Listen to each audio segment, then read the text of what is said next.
Tuhan, sama-sama saya katakan amin. Silakan duduk Bapak Ibu.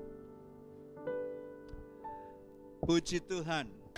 Pagi hari ini saya boleh berdiri kembali di hadapan saudara Bapak Ibu yang terkasih. Tidak kebetulan saya dari Senin sampai Jumat kemarin berada di kota Balikpapan mengikuti Munas, salah satu aras nasional, yaitu Persekutuan Gereja-Gereja dan Lembaga Injili di Indonesia. Dan puji Tuhan, ada kurang lebih 400 sampai 500 orang yang hadir, hamba-hamba Tuhan dari seluruh Indonesia. Dan kami di sana memilih PGLI yang baru dan sudah terpilih. Dan kita sadar betul bahwa bangsa ini membutuhkan kepemimpinan yang kuat di setiap lembaga-lembaga, terutama di lembaga-lembaga anak-anak Tuhan, gereja Tuhan. Dan oleh karena itu Bapak Ibu, saya percaya apa yang sudah dikerjakan di sana akan membawa dampak bagi bangsa ini. Karena saudara tahu baru satu aras di Indonesia yang bisa mendapatkan kehormatan untuk punya tanah di IKN itu baru aras PGLII. Aras yang lain belum ditawari untuk ada di sana. Baru PGLII yang ditawarkan. Dan puji Tuhan, ketika itu ditawarkan, walaupun kita nggak punya dana yang besar, tapi selalu saja Tuhan punya cara yang besar untuk tolong kita. Amin. Dan akhirnya terbelilah tanah di sana. Dan sesuai dengan fakta integritas, siapapun yang jadi ketua umumnya, kalau gedungnya sudah jadi, dia harus bekerja dan tinggal di sana sebagai ibu kota negara yang baru. Saya percaya tidak kebetulan dicanangkan itu dari 2022. Secara hukum sudah ditandatangani oleh Bapak Jokowi waktu itu, bahwa ibu kota negara akan pindah seluruhnya ke IKN. Sayangnya saya nggak bisa ikut kemarin doa bersama-sama di IKN karena pesawat saya sudah settingnya jam 2 siang. Karena nggak bisa, perjalanannya itu belum bisa ke sana melalui jalan tol karena masih ada masalah dengan masyarakat di sana, sebagian kecil. Masuknya tuh nggak diizinin masuk, jadi harus muter. Dan itu butuh bolak-balik tuh butuh ke Balikpapan tuh sekitar 6 jam, 3 jam ke sana balik lagi. Dan kalau itu berangkat dari pagi nggak bakal terkejar. Tapi saya bersuka cita bisa bersama-sama teman-teman di sana. Saya percaya suatu saat nanti kita harus yakin bahwa ini baru tahap pertama ya, pembangunan IKN itu. Akan ada beberapa tahap lagi, ada 6 atau 7 tahap lagi sampai 2045. IKN itu akan betul-betul menjadi satu ibu kota negara yang luar biasa. Ya. Tidaknya istana negara sudah jadi dan rumah sakit sudah ada di sana. Ya. Dan saya percaya akan menjadi satu ibu kota negara yang membanggakan bagi kita semua. Amin. Bahwa terbukti bahwa bangsa ini juga memikirkan bagaimana pembangunan itu bisa merata di seluruh wilayah Indonesia. Amin. Ya, tidak hanya di Jakarta atau Pulau Jawa. Ya. Nah, Bapak Ibu, pagi hari ini saya akan membagikan satu kebenaran firman Tuhan berkenaan tentang disiplin. Siapa yang percaya umat Tuhan itu harus disiplin? Saudara percaya bahwa kita harus disiplin? Amin. Ya. Dan itu menjadi bagian proses kedewasaan kita. Nggak mungkin kita akan jadi dewasa kalau kita nggak pernah didisiplinin dari sejak dini. Nggak mungkin. Ya. Saudara lihat aja, hari-hari ini begitu banyak keteledoran, kelalaian, ya, kerusakan yang terjadi di bangsa kita, terutama di kalangan anak muda. Karena apa? Karena mereka tidak didisiplinkan dari sejak kecil. Dan itu mengerikan. Itu mengerikan. Ya. Karena apa? Karena Alkitab sudah memberikan banyak contoh sebenarnya. Alkitab kita ini memberikan banyak contoh tentang hal-hal tersebut. Jadi kalau di dalam kehidupan orang percaya, terutama di dalam keluarga-keluarga orang percaya, tidak ada disiplin, maka yakinlah keluarga itu suatu saat akan kacau dan tidak menutup kemungkinan keluarga itu akan hancur. Akan kehilangan warisan ya yang telah disediakan oleh Tuhan. Mari kita lihat di Amsal 29 ayat 19, saya ambil dari firman Allah yang hidup. Kita sama-sama saja baca, karena ini cuma satu ayat. 2, 3. Perkataan saja sering tidak dihiraukan, karena itu perlu adanya disiplin. Renungan kita pagi hari ini berbicara tentang disiplin. Karena apa? Karena salah satu kunci, bukan satu-satunya kunci, salah satu kunci keberhasilan hidup adalah sikap disiplin. Kalau kita mengikuti keinginan daging, baik itu kemalasan atau kesombongan, saya yakin disiplin akan menjadi hal yang sangat menyakitkan. Tetapi di sisi lain, kalau kita menuruti kehendak Allah, menuruti kehendak Tuhan, disiplin itu menyenangkan. Dan menjadi suatu yang akan konsisten kita kerjakan. Dan lebih baik lagi jika kedisiplinan itu dipupuk sejak dini, yaitu di lingkungan keluarga, masyarakat, dan pelayanan. Anak-anak yang terbiasa mengerjakan segala sesuatu dengan disiplin akan tumbuh menjadi pribadi yang memiliki pertama tanggung jawab, serta memiliki ketangguhan yang kedua, dalam menghadapi tantangan hidupnya ke depan. Percayalah, akan lebih tangguh dia. Tapi kalau nggak pernah didisiplinin, nggak pernah diajarin, ya, bangun pagi aja susah gitu, malas, bersihin kamarnya aja susah, bagaimana dia mau beresin hal-hal yang lain? Beresin tempat tidurnya aja susah. Disuruh mandi aja susah sekali. Bagaimana dia mengurusin orang lain, mengurusin pekerjaan, wong badannya aja nggak diurus. Bagaimana mungkin? Nggak mungkin bisa.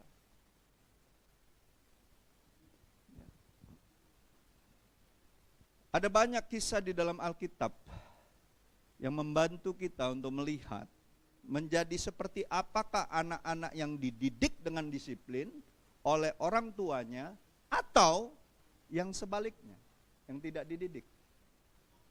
Saudara, yang terutama keluarga di sini, jangan berharap anak-anakmu bisa diubahkan Tuhan hanya karena dia ikut sekolah minggu setiap minggu dan itu cuma 1-2 jam.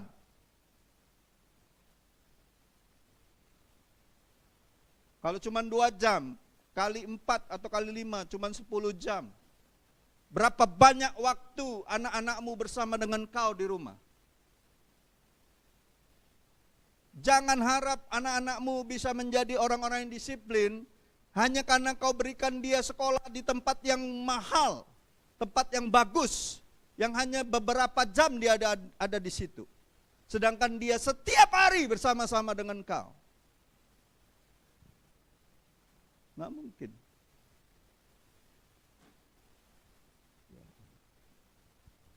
Ada beberapa contoh, mari kita lihat. Yang pertama itu tentang Hofni dan Pinehas.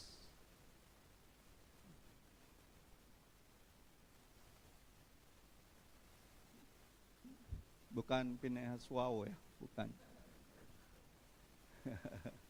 Hofni dan Pinehas. Ya. Coba kita lihat bagaimana cerita Hofni dan Pinehas ini. Lanjut slide-nya. Hofni dan Pinehas ini anak Imam Eli, anak imam, anak seorang hamba Tuhan, anak seorang pelayan Tuhan, anak seorang hakim di masa Israel pada saat itu. Ya. Dan apa yang terjadi sama anak-anaknya? Ya.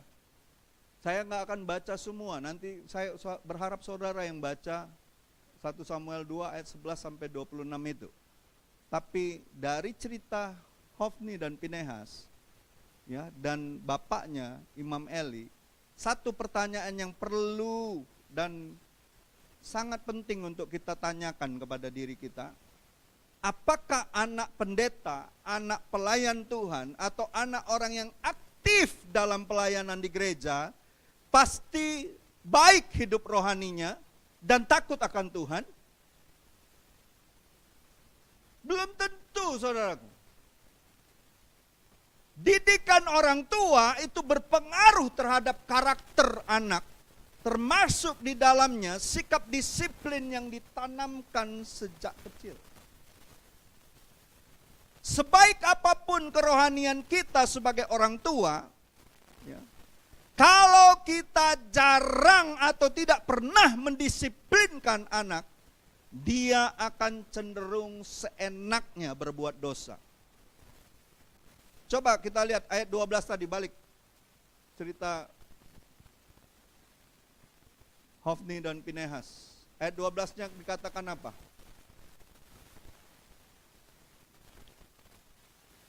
Ya. Adapun anak-anak lelaki Eli adalah orang-orang apa? Dursila. Mereka tidak mengindahkan Tuhan. Kalau anak-anakmu nggak pernah kau disiplinkan untuk hidup takut sama Tuhan, baca firman, berdoa, suatu saat jangan heran kalau anak-anakmu dursila. Jangan heran. Karena sudah pernah terjadi. Apa yang terjadi di bawah langit ini tidak ada yang baru. Sudah pernah terjadi sebelumnya.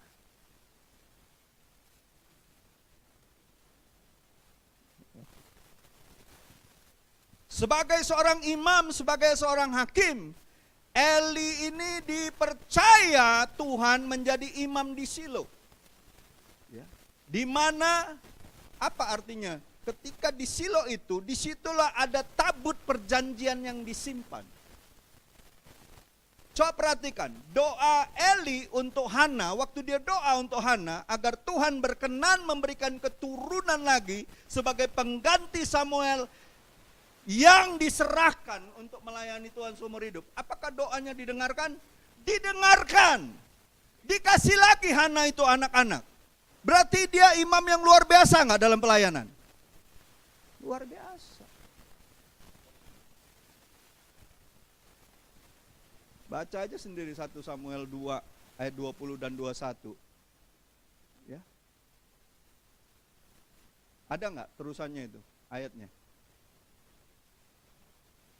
Lalu Eli memberkati Elkana dan istrinya, katanya, Tuhan kiranya memberikan keturunan kepadamu dari perempuan ini, pengganti yang telah diserahkannya kepada Tuhan. Sesudah itu pulanglah mereka ke tempat kediaman.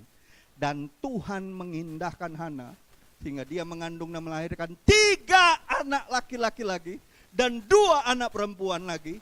Sementara itu makin besarlah Samuel yang muda itu di hadapan Tuhan. Luar biasa enggak ini hamba Tuhan?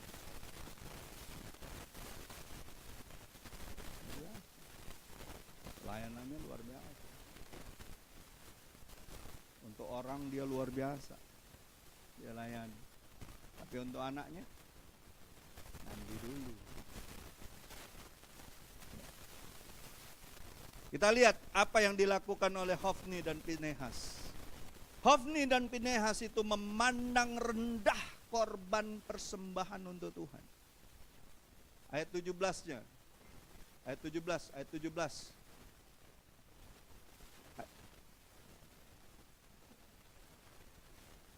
Ya. Bahkan lemak yang dibakar bujang imam itu datang lalu berkata kepada orang-orang yang mempersembahkan korban, berikanlah daging itu kepada imam untuk dipanggang, sebab ia tidak mau menerima daripadamu daging yang dimasak hanya dengan yang mentah saja. Baru-baru ini kejadian kan, daging hilang.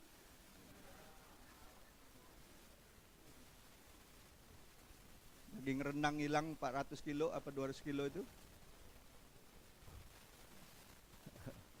Apabila orang itu menjawabnya, bukankah lemak itu harus dibakar dahulu, kemudian barulah ambil bagimu sesuka hatimu, maka berkatalah ia kepada orang itu, sekarang juga harus kau berikan, kalau tidak aku akan mengambilnya dengan kekerasan. Dengan demikian sangat besarlah dosa kedua orang muda itu di hadapan Tuhan, sebab mereka memandang rendah korban untuk Tuhan. Kalau anakmu disuruh doa, baca firman, mempersembahkan puji-pujian kepada Tuhan, dan mereka tidak mau melakukannya dan memandang rendah itu semua, hati-hati, anak-anakmu sedang kau persiapkan untuk menjadi orang yang dursila kalau kau nggak disiplinin dia.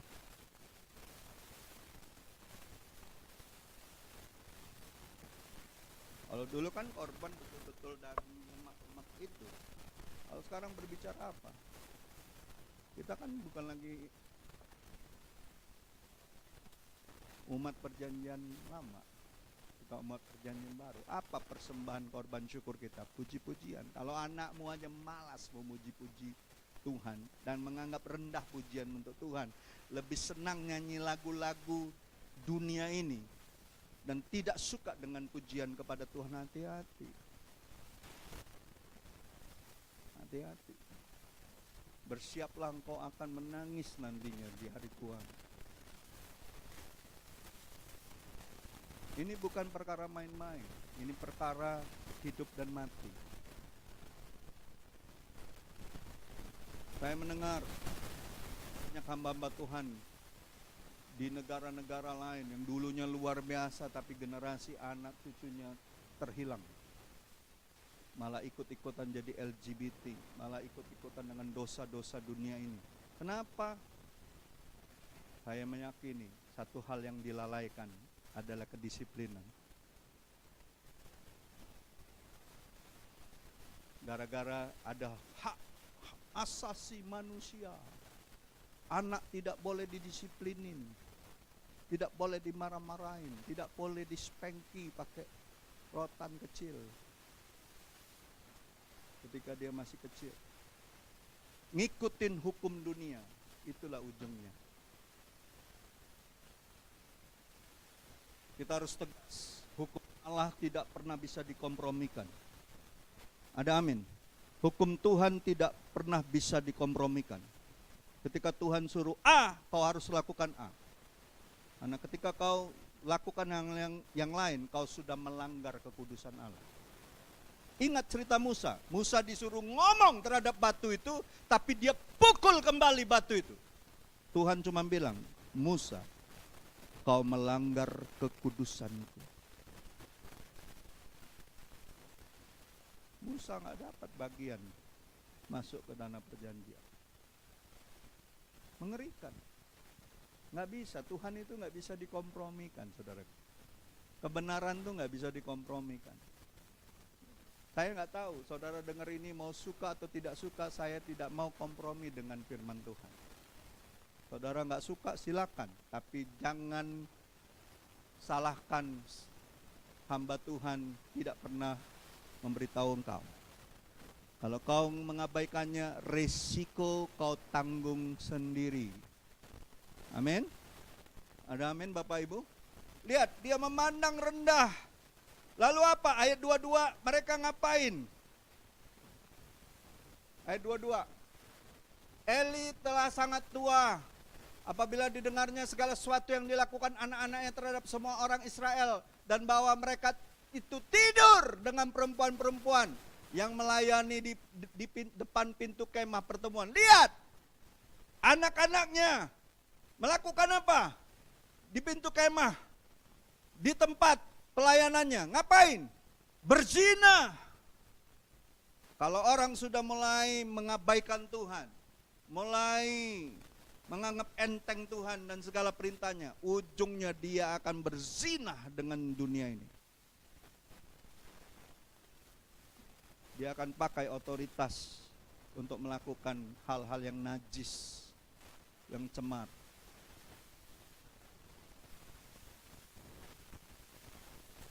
Dan dikatakan apa? Berkatalah ia kepada mereka, mengapa kamu melakukan hal-hal yang begitu?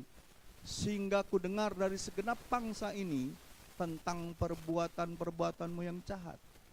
Janganlah begitu anak-anakku, bukankah kabar baik yang ku dengar itu bahwa kamu menyebabkan umat Tuhan melakukan pelanggaran. Jika seorang berdosa terhadap seorang yang lain, maka Allah akan mengadili terhadap seorang yang lain, maka Allah akan mengadili. Tetapi jika seorang berdosa terhadap Tuhan, siapakah yang menjadi pengantara baginya? Tetapi tidaklah, dikatakan apa? Tidaklah didengarkan mereka perkataan ayahnya itu, sebab Tuhan hendak. Apa bahasanya? Apa bahasanya? Tuhan akan hukum mereka. Matiin.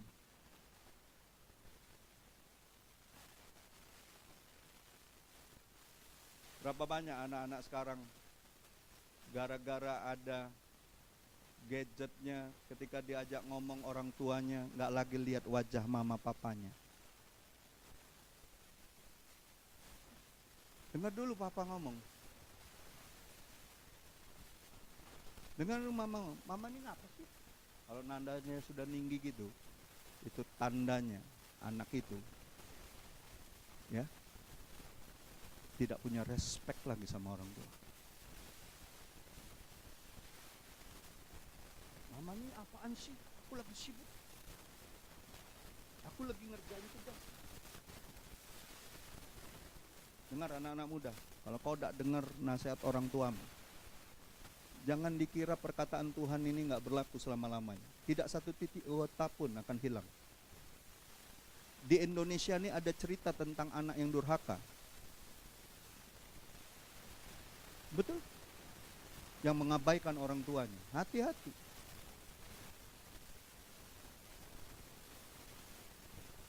Hati-hati. You better listen your parents, your mom and dad. Dengar baik-baik. Ketika mereka mau ngajak ngomong kau, pastilah sesuatu yang harus kau dengarkan. Kalaupun itu hanya sekedar perkataan-perkataan sederhana, dengarkan. Sekali kau mengabaikan mereka, kau akan terus melakukannya. Allah bisa karena hati-hati. Lihat, diabaikan kan perkataan bapaknya. Tapi sayang, Eli tidak mendisiplinkan anak-anak. Seharusnya dia punya otoritas, betul nggak? Mulai hari ini, kalian tidak lagi melayani di sini. Aku hentikan semua apa yang menjadi privilege kau. Dia punya otoritas kok. Dia imam kok. Dia yang ditunjuk Tuhan kok. Kenapa? Anak ini mau lari, mau nggak mau nurut, ya siap-siap. Tuhan bilang, kumatiin kamu, kumati kau. Bukan lagi kutandai kata Tuhan, kumati. Bilang sama sebelah-sebelahmu, jangan coba-coba ngelawan orang tua.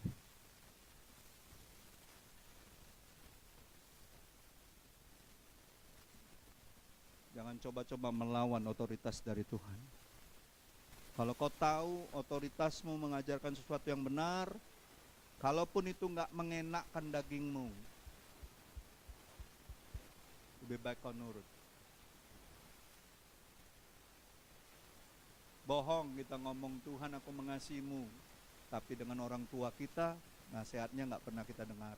Yang kelihatannya aja nggak didengar, apalagi yang nggak kelihatan.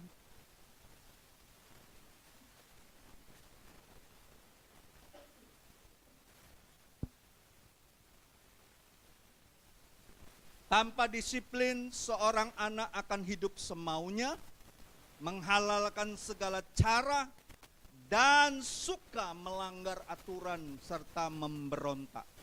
Udah pasti. Udah pasti. Ini baru satu contoh. Setelah Hofni dan Pinehas, Samuel punya anak sama juga.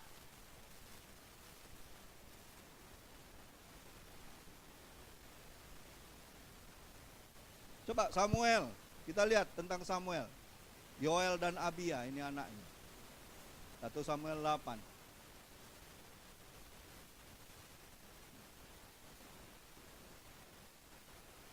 Samuel adalah salah satu hakim terhebat yang dimiliki orang Israel pada masa itu. Ya. Luar biasa ya, Samuel ini kan dari kecil sudah diserahkan sama Tuhan, betul?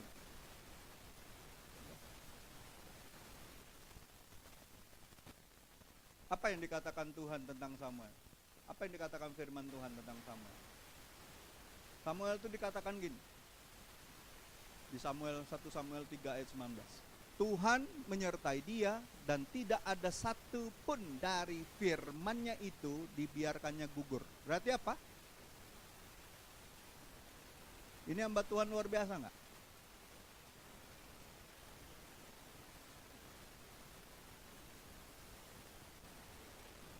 Selain dia mendapatkan perkenanan Tuhan, penyertaan Tuhan, setiap kali dia menyampaikan firman Tuhan pasti terjadi.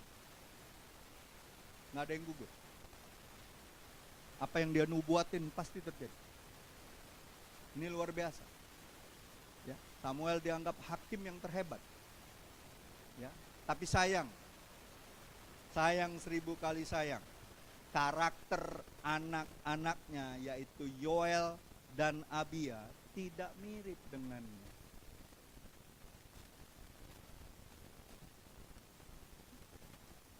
Hati-hati saudaraku.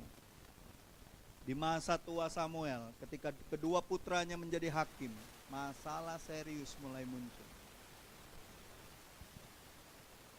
Selain tidak menjatuhkan putusan yang adil, Yoel dan Abia hidupnya semau-mau gue, semaunya saja, dan hanya mementingkan dirinya sendiri. Apa yang mereka buat? Kita lihat 1 Samuel 8 ayat 3. Tetapi, lihat ya, tadi kan kurikulum vitae tentang bapaknya ya, luar biasa ya, tidak ada yang gugur. Tetapi, ada tetapinya. Anak-anaknya itu tidak hidup seperti ayahnya. Mereka mengejar laba, menerima suap, dan memutarbalikkan keadilan. Ngeri sekali. Coba perhatikan saya. Ini level hamba Tuhan di dalam pemakaian Tuhan yang luar biasa. Kita siapa? Kalau kau nggak didik anakmu sesuai dengan firman Tuhan, tidak ada yang bisa tolong anakmu untuk jadi orang yang dipakai Tuhan nanti. Mereka akan dihancurkan oleh nilai-nilai dunia. Maaf ya, korupsi quadrillion itu nama yang paling menonjol. Sorry aja, ngakunya orang Kristen. Ada margonya tuh loh.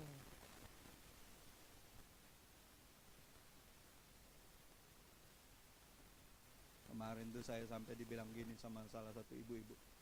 Ya itu kan orangnya pastor itu.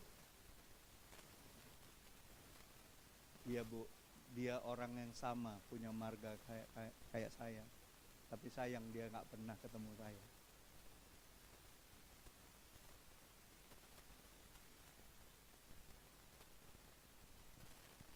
Ternyata gaji miliaran 2,4 sampai 3 miliar diperkirakan gaji tidak pernah memuaskan seseorang untuk punya rasa syukur.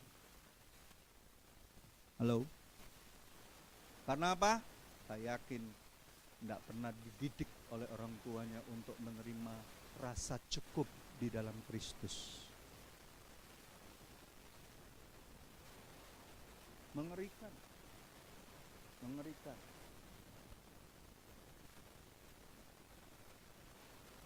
Ternyata pendidikan yang tinggi, gelar yang banyak, posisi jabatan yang tinggi di salah satu perusahaan BUMN terkenal di Indonesia, dan pakai embel-embel Kristen, tidak menjamin seseorang hidup sungguh-sungguh takut akan Tuhan.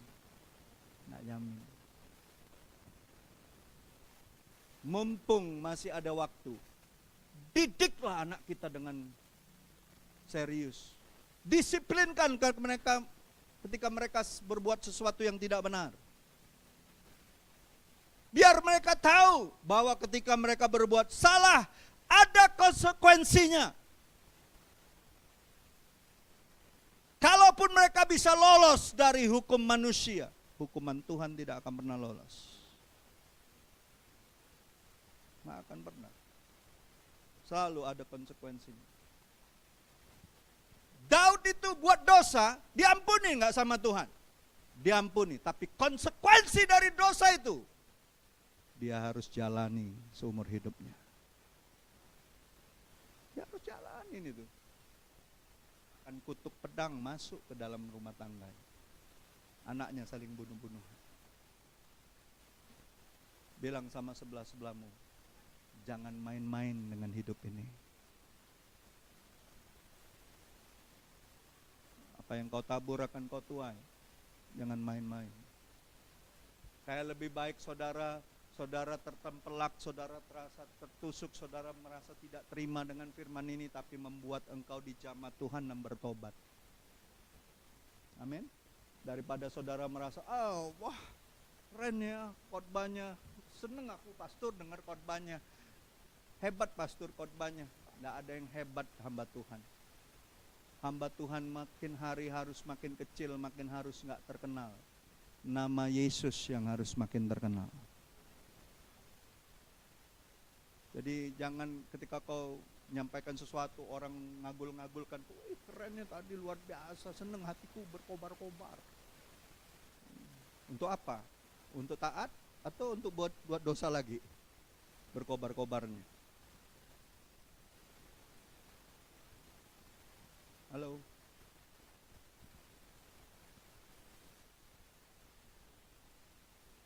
Perhatikan, anak-anaknya tidak hidup seperti ayahnya. Mereka mengejar laba, menerima suap. Suap itu berbicara apa? Korupsi. Halo? Dan memutarbalikkan keadilan. Kisah para putra Eli dan Samuel menjadi satu peringatan agar kita tidak hanya sibuk dengan aktivitas kita, sibuk dengan pelayanan, sibuk dengan kerohanian, sibuk dengan bisnis, sibuk dengan pekerjaan kita. Ada tanggung jawab yang besar untuk generasi berikut. Ada tanggung jawab yang besar. Ya. Jangan sampai kita lalai mengajarkan disiplin kepada anak-anak kita. Kita boleh saja hebat dalam pekerjaan, dalam bisnis, dalam karir, dalam pelayanan, bahkan disegani di lingkungan kita. Namun semua itu tidak otomatis menjadikan anak kita orang yang dipakai Tuhan pada saatnya. Dan tidak otomatis menjadikan kita orang tua yang baik. Halo? Karena itulah selain memberikan teladan kepada anak-anak kita, kita juga perlu perhatikan baik-baik, mengajarkan konsekuensi atas perbuatan yang salah. Kalau anak kita salah, kasih tahu ada konsekuensinya. Disiplinin dia. Jangan didiemin. Jangan didiemin. Jika kita biarkan kebiasaan yang buruk dan sikap yang buruk itu, kalau anak kita tiap kali ngomong sama kita dia megang gadget, terus nadanya sering tinggi sama kita, kita biarin, kadarnya akan naik nanti. Saya sudah pernah nyaksikan seorang anak ketika mamanya suruh, Coba lepasin dulu game kamu tuh main. Mama mau ngomong sama kau, mama ini larang-larang aku. Didiamin. Kali, 2 kali, 3 kali. Lama-lama apa? Dia nggak lagi ngelawan pakai mulut, dia lempar itu HP-nya ke muka mamanya. Karena mamanya minta, kamu lepaskan dulu HP-nya. Sini dulu. Dia lempar itu ke muka mamanya. Hampir aja saya ambil anak itu, tak gebukin aja di depan orang. Gerem saya. Tapi itu bukan anak saya. Orang tuanya yang harus ambil tanggung jawab. Kita cuma bisa kasih nasihat. Dan apa yang terjadi sama anak ini? Hancur lebur.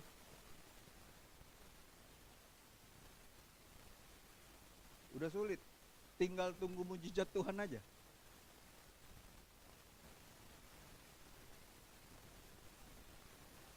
Amin.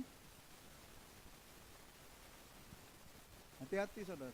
Disiplinin anak kita dari sejak dini. Ya. Saya ingat dulu kalau saya disuruh mandi waktu kecil dulu, sambil merotok kata orang Palembang tuh merotok. Mama nih aku baru ngantuk. Terus udah mandi, udah gosok gigi belum? Gosok gigi lagi. Tapi pas SMA coba mama saya ngomong, nak sekolah, gila sekolah, gak usah mandi kok, gak usah. Nah, anak gila mama ini. Masa sebusuk-busuk ini disuruh pergi sekolah? Karena apa? Terbiasa. Didisiplinin. Terbiasa.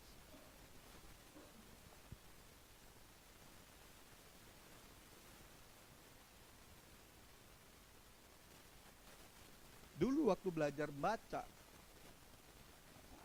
dikemplangin terus sama. Tapi setelah bisa baca, terbiasa membaca. Tiap keluar main sekolah, saya jarang main sampai keringat-keringat, enggak. Saya pergi ke perpustakaan baca. Makanya terus terang aja, saya SD itu mungkin ilmu pengetahuan umum saya di atas rata-rata teman-teman saya.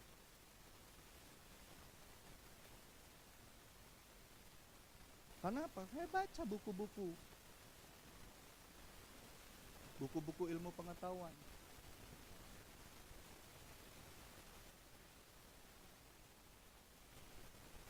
Saudara, perhatiin anak-anak sekarang. Kalau anak-anakmu malas membaca, saya baca satu pernyataan seorang sastrawan. Kalau kamu malas membaca, maka kebodohan akan menjadi tradisimu.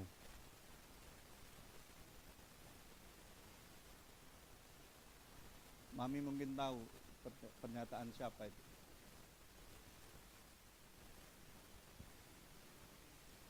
Karena dia dulu sangat terkenal di zamannya Soekarno, dicap PKI.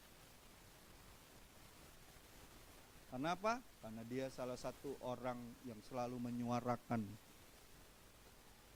bahwa bangsa ini kalau kurang literasinya akan terus mudah dibohongi, dibodohi oleh pemerintahnya. Oleh karena pernyataan-pernyataan dia dimusuhi, dia dianggap ikut partai yang terlarang. Gampang sekali dulu ngecap orang, betul nggak?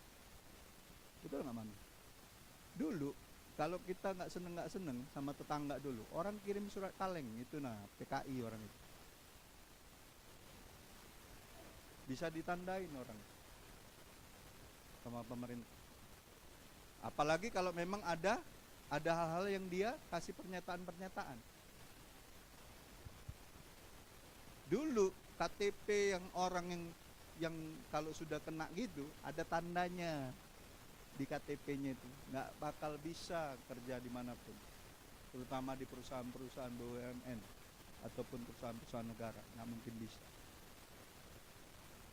Karena saya punya teman, orang tuanya terlibat itu, sampai generasinya anak-anaknya tuh nggak bisa kerja. Untung teman saya nih ketemu dengan B.J. Habibie di Bandung sana. Kenapa? Karena waktu dia tes masuk Nurtanio waktu itu, PTDI, Dia matematikanya tuh sempurna nilainya. Sampai ditemuin sama Pak Habibie, kamu dari mana? Dari Pelaju. Pelaju itu di mana? Ditanya, kamu mau nggak saya sekolahin lagi ke Jerman? Gak usah masuk sini, saya sekolahin lagi ke Jerman. Tapi dia mulai takut. Dia cerita sama kita. Waktu Pak Habibie tanya, saya itu takutnya minta ampun. Kenapa? Karena pasti ditanya, keluarganya siapa? Takut. Tapi puji Tuhan, Pak Habibie itu orang yang sangat bijak. Dia tidak memandang dari manapun asal anak ini. Disekolahin lagi ke Jerman. Karena kan dia punya pengaruh besar di Jerman. Betul nggak? Dia sempat jadi orang yang dia sangat dihormati di Jerman. Jadi Bapak Ibu percayalah, anak-anak yang didisiplinin dari awal, ada jalan Tuhan untuk memberkati mereka. Amin. Nah, kita lihat contoh yang benar ya sekarang ya. Kan tadi kan 2 contoh keluarga yang nggak disiplinin anak ya. Nah, kita contoh yang benar. Siapa contoh yang benar? Yesus. Amin. Nggak ada contoh yang paling benar selain daripada Yesus Kristus. Amin. Ya, kita lihat Yesus Kristus ya. Lukas 2 ayat 41 sampai 52. Saudara baca aja. Yesus itu lalu dikatakan, ia pulang bersama-sama mereka ke Nazaret dan ia tetap hidup dalam asuhan mereka. Dan ibunya menyimpan semua perkara itu di dalam hatinya. Yesus tinggal di dalam asuhan Yusuf dan Maria sebagai anak jasmani, anak dalam daging manusia, betul? Yesus itu dididik dan dibesarkan sesuai dengan ajaran firman Tuhan.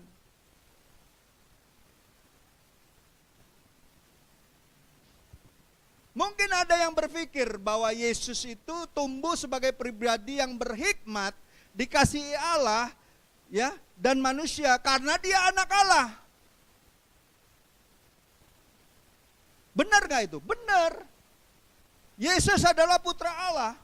Tetapi jangan lupa, dia juga lahir sebagai anak manusia. Dan menjalani kehidupan kemanusiaannya di dalam apa?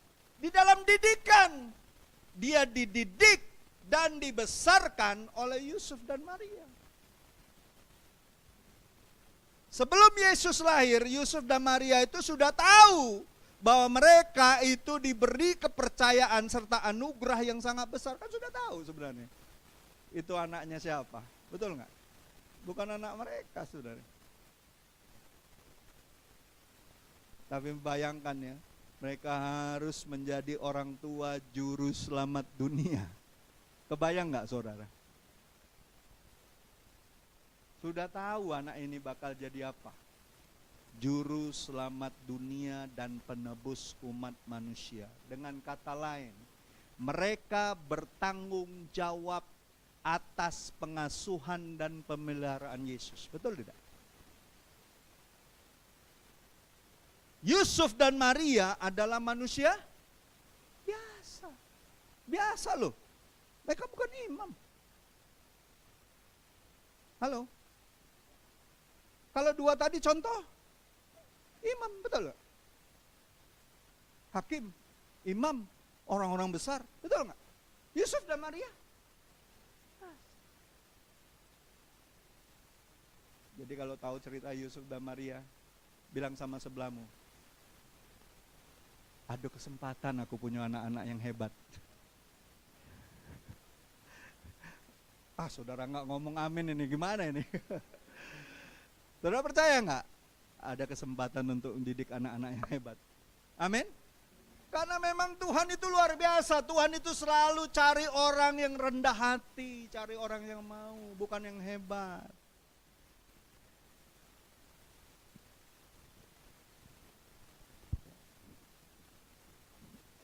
Yusuf dan Maria sama seperti kita. Alkitab tidak mencatat secara rinci masa kecil dan remajanya Yesus. Betul nggak? Nggak ada kan cerita rincinya, betul nggak? Makanya banyak spekulasi kan dari tetangga-tetangga sebelah kita. Yesus ngapain? Main layangan, apa yang ngejar, main ewak cebong gitu. Namun kalau kita melihat karakter Yesus saat dia dewasa, kita tahu bahwa Yusuf dan Maria telah mengasuh dia sesuai dengan ajaran firman Tuhan. Ada amin gak? Pasti sesuai dengan ajaran firman Tuhan. Ya. Sering pergi ke Bait Allah, betul gak? Ngunjungin, betul gak? Bait Allah. Terus mereka izinkan Yesus berdiskusi dengan para imam-imam dari kecil. Halo?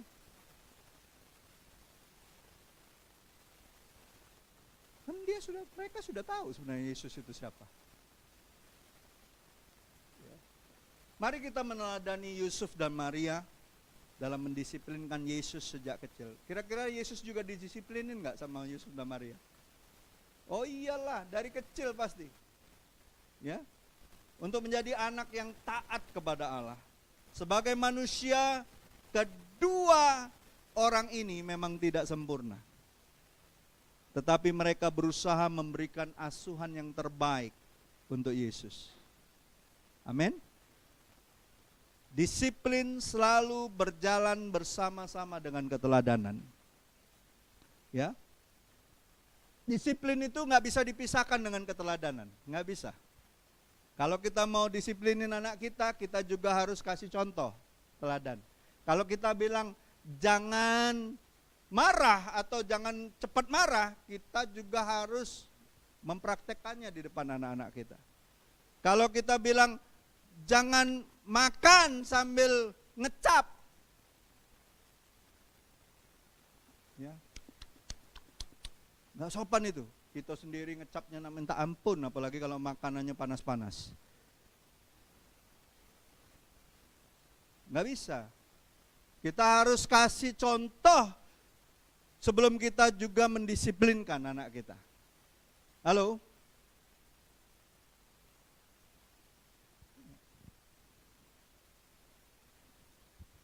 Jadi Bapak Ibu, kalau kita merasa belum mengajarkan disiplin kepada anak-anak kita, mulai hari ini, kapan?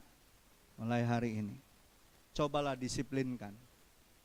Disiplinkan diri kita untuk melakukannya. Jangan pernah membiarkan ketika mereka melakukan hal yang tidak pantas dan berbuat dosa, kita biarkan. Jangan. Disiplin, tegur. Bila perlu hal-hal yang perlu ambil tindakan, kita ambil tindakan. Jangan didiemin. Baca Amsal 29 ayat 15, kita baca sama-sama. 2, 3. Tongkat dan teguran mendatangkan hikmat, tetapi anak yang dibiarkan mempermalukan ibunya. Saya itu paling ada kemarahan tersendiri di hati saya kalau ada anak. Ini anak saya maupun anak orang, kalau dia ngomongnya nadanya sudah mulai tinggi sama mamanya. Apa sih mama ini? Karena apa? Kita dulu belum bertobat aja, kalau mama kita suaranya sudah tinggi sedikit, ngabur kita lima-limanya. Kurang jagoan apa kita lima-limanya tukang berantem. Kalau dia sudah pegang kita lawan, pegang baju, hilanglah keseimbangan badanmu, entah kau terbang kemana dilemparnya. Karena dia guru judo.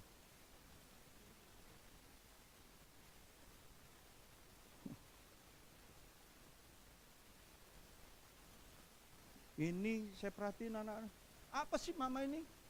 Nggak lihat apa, aku lagi sibuk. Kalau dibiarin itu bahayanya minta ampun itu. Dia akan mempermalukan engkau pada masa tuamu. Ya. Bilang sama yang muda-muda itu, sebelah-sebelahan. Jangan coba-coba. Bicaralah dengan orang tua kita dengan lemah lembut. Dengan lemah lembut. Karena ingat, waktu kita menghormati orang tua, keadaan kita baik, panjang umur kita, diberkati jalan-jalan kita, masa depan kita, pasangan hidup kita diberkati sama Tuhan. Ya, jangan coba-coba. Kalaupun mereka berkeras, marah, disiplinin kita, nurut aja. Tundukin aja kepalamu. Nurut aja, tundukkan hatimu. Percayalah, ada maksud Tuhan di dalam segala disiplin itu. Sebaliknya, orang tua, jangan hanya ngomel dan bentak mereka tanpa alasan yang jelas. Beritahu anak-anak kita di mana letak kesalahannya. Kenapa itu salah? Dan apa yang seharusnya dia lakukan? Ketika mereka bandel, kita dapat berikan mereka sanksi disiplin demi kebaikan mereka sendiri, bukan untuk kita. Ya. Disiplin yang diberikan dengan cara-cara yang berkenan kepada Allah, bukan hanya sekedar melampiaskan kemarahan ataupun memuaskan ego kita. Jangan sampai seperti itu. Bukan untuk memuaskan ego kita, tapi untuk mengajari mereka cara Tuhan. Amin. Setelah didisiplinin, ajak ngomong. Kenapa dia ngalamin itu? Kenapa dia perlu ngalamin rasa sakit itu?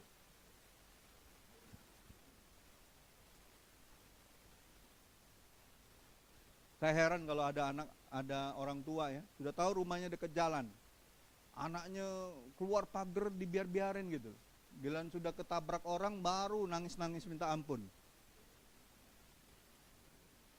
Malah anjingnya yang ngadang-ngadang. Yang orang tua itu orang tuanya apa anjingnya itu? Sayang sama anaknya.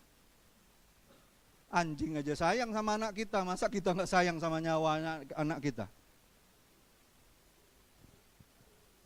Iya kan? Berarti lu lebih jelek dari tit. Nah itu. Ya. Ingat, selalu barengi disiplin dengan teladan. Amin. Kalau kita mengharapkan seorang itu datang tepat waktu, jadilah orang yang datang tepat waktu. Kalau kita ingin orang lain rajin, tunjukkanlah juga kita melakukannya. Leading by example, itu memimpin dengan memberi contoh, akan membuat orang lain menaruh rasa hormat kepada kita. Dan tertarik untuk meniru tindakan kita. Amin. Pastikan setiap kita memiliki disiplin dalam bersikap, dalam perbuatan, dalam apapun, agar kita bisa jadi teladan dan dicontoh oleh banyak orang, bukan hanya sekedar anak-anak kita. Percayalah Bapak Ibu, kalau orang melihat anak-anakmu, anak-anak yang disiplin, anak-anakmu, anak-anak yang punya rasa hormat, anak-anakmu kalau bicara dengan orang, dia memberikan perhatian yang baik, dia tatap mukanya, dia lihat matanya, orang akan tahu kau adalah orang tua yang punya tanggung jawab dan orang yang layak untuk ditiru. Amin. Tapi kalau anaknya ngomong sama orangnya, kalau dibilang, nak, ini ada om nih, kenal dulu sama om. Iyalah nanti mama, nanti aja. Masuk kamarnya, itu gak punya rasa hormat. Bagaimana dia nanti mau dihormati oleh banyak orang, kalau dia sendiri gak punya rasa hormat sama orang lain. Amin. Ajari anak-anak kita punya rasa hormat terhadap orang lain. Percayalah, suatu saat dia akan mengalami begitu banyak pertolongan demi pertolongan Tuhan melalui orang-orang tersebut. Amin. Saya minta tim pujian maju ke depan. Saudara belajar tentang disiplin ini? Saya nggak tahu ya. Saya nggak tahu, hari-hari ini banyak orang tua berpikir hanya dengan kasih uang, hanya dengan kasih fasilitas, hanya disekolahkan ke sekolah-sekolah yang bagus. Dia pikir anaknya akan jadi orang-orang yang takut akan Tuhan. Anaknya menjadi orang-orang yang disiplin. Nggak mungkin. Nggak mungkin. Kita harus jadi contoh. kita harus jadi orang-orang yang memberikan hidup kita untuk anak-anak kita. Baik itu anak-anak jasmani maupun anak-anak rohani. Amin. Ada amin saudaraku? Tak akan pernah ku sesali